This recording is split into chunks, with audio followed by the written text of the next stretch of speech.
Chapitre 21. Le cœur du roi est dans la main de l'Éternel comme une eau courante. Il l'incline à tout ce qu'il veut.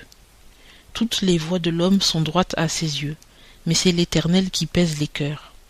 Faire ce qui est juste et droit est une chose que l'Éternel aime mieux que des sacrifices. Les yeux élevés et le cœur enflé sont la lampe des méchants, ce n'est que péché. Les projets de celui qui est diligent produisent l'abondance, mais tout homme étourdi tombe dans la pauvreté. Travailler à avoir des trésors par une langue trompeuse, c'est une vapeur qui se dissipe, c'est chercher la mort. La rapine des méchants sera leur ruine, parce qu'ils auront refusé de faire ce qui est droit. La voie du coupable est tortueuse, mais l'innocent agit avec droiture. Mieux vaut habiter au coin d'un toit qu'avec une femme querelleuse dans une grande maison. L'âme du méchant souhaite le mal et son prochain ne trouve point grâce devant lui. Quand on punit le moqueur, le simple en devient sage, et quand on instruit le sage, il acquiert la science. Le juste considère la maison du méchant lorsque les méchants sont renversés dans le malheur.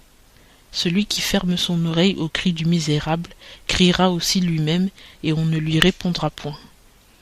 Le don fait en secret apaise la colère, et le présent mis dans le sein calme la fureur la plus véhémente. C'est une joie pour le juste de faire ce qui est droit, mais c'est l'effroi des ouvriers d'iniquité.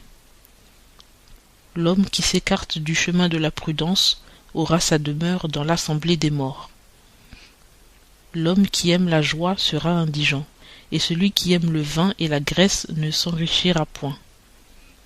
Le méchant sera la rançon du juste, et le trompeur celle des hommes droits. Mieux vaut habiter dans une terre déserte qu'avec une femme querelleuse et chagrine.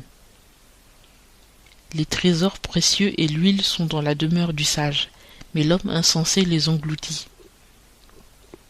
Celui qui recherche la justice et la miséricorde trouvera la vie, la justice et la gloire. Le sage entre dans la ville des hommes forts et il abat la force qui en était la confiance. Celui qui garde sa bouche et sa langue garde son âme de détresse. On appelle moqueur un superbe arrogant qui agit avec colère et fierté. Le souhait du paresseux le tue, parce que ses mains refusent de travailler. Il ne fait que souhaiter tout le jour, mais le juste donne et n'épargne rien.